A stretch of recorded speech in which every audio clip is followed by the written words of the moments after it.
Hello viewers, আসসালামু আলাইকুম। কেমন আছেন সবাই? আশা করি ভালো আছেন।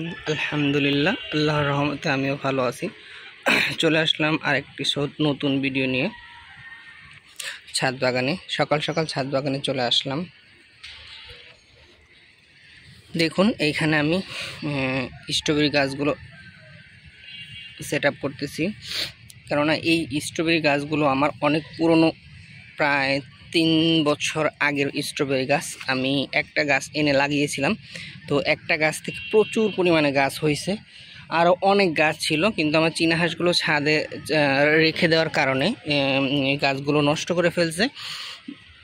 তো এখনও কিছু গাছ আছে, সেই গাছগুলোকে আমি এখন ভাবছি আলাদা আলাদা করে এক একটা জায়গাতে রোপণ করব। এইখানে আমার এই জায়গাটা পুরো ভরা ছিল, আর ওই সাইডেও 2-3 জায়গায় অনেক ভরা ছিল, কিন্তু চীনা হাঁস সব নষ্ট করে ফেলেছে। এই গাছগুলো আমি অনেক কষ্ট করে রাখছি।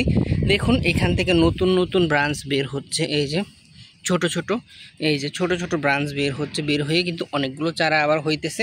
আমি এই যে আলাদা আলাদা করে লাগানো অলরেডি শুরু করে দিয়েছি। এখানে টপে লাগাইছি, এইখানে বস্তায় লাগাইছি। এইখান থেকে আরও চারা সরাবো। আমি এখানে নতুন নতুন অনেকগুলো চারা করছি। দেখুন একটা জায়গায় কয়টা চারা আছে: 1টা 2টা 3টা 4টা 5টা 6টা 7টা। এই যে আরও নতুন নতুন অনেক চারা বের হইতেছে। এতটুকু জায়গার ভিতরেই 7টা চারা আছে। তো এতগুলো গাছ একসাথে রাখা যাবে না, যার কারণে এখান থেকে গাছগুলো সরিয়ে অন্য জায়গায় লাগাতে হবে। তার জন্য আমি ছোট ছোট টব বা ছোট ছোট চালের বস্তাতে আমি এগুলো আলাদা আলাদা করে লাগিয়ে দিব। যেহেতু শীতকাল, আর স্ট্রবেরি শীতকালেই ভালো হয় বা হয়, তার কারণে আমি এখনই এগুলো করব। তো আস্তে আস্তে এখানে আমি লাগিয়েছি, এখান থেকেও চারা বের হইতেছে। দেখুন, এই একটা গাছ, এখান থেকে 2টা চারা বের হয়েছে। এই যে একটা আবার নতুন করে এই যে আরেকটা বের হইতেছে। তারপরে এই যে এখানে লাগিয়েছি একটা। তো এইভাবে আমি ধীরে ধীরে গাছগুলোকে আলাদা আলাদা করে আমি এক একটা জায়গায় 1 পিস করে গাছ রাখবো, তাহলে ভালো ফলন পাওয়া যাবে। তো দেখতে পাচ্ছেন, মাশাআল্লাহ গাছগুলো কিন্তু অনেক সুন্দর হয়ে যাইতেছে। যেহেতু বৃষ্টি হইতেছে, বৃষ্টিটা চলে গেলে গাছগুলো আরও সুন্দর হবে। যেহেতু এগুলো শীতকালীন, তো শীতের আবহাওয়াটা যখন ওদের গায়ে লাগে তখন ওর গাছগুলো অনেক সুন্দর হয়, সতেজ হয়। তো দেখতেই থাকুন আমি গাছগুলোকে কিভাবে সেট আপ করি এবং কীরকম ফল পাই, সেটাও আমি আপনাদের সাথে শেয়ার করব ইনশাআল্লাহ। তো আপনারা সবাই আমার পাশে থাকবেন এবং আমাকে সাপোর্ট করবেন।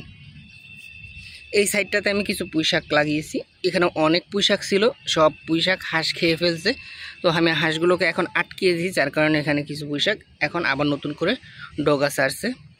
তো ভিডিওটি আজ এ পর্যন্তই। ভিডিওটি যদি ভালো লাগে একটি লাইক ও একটি শেয়ার করে পাশে থাকবেন। সবাই ভালো থাকুন, সুস্থ থাকুন। আল্লাহ হাফেজ।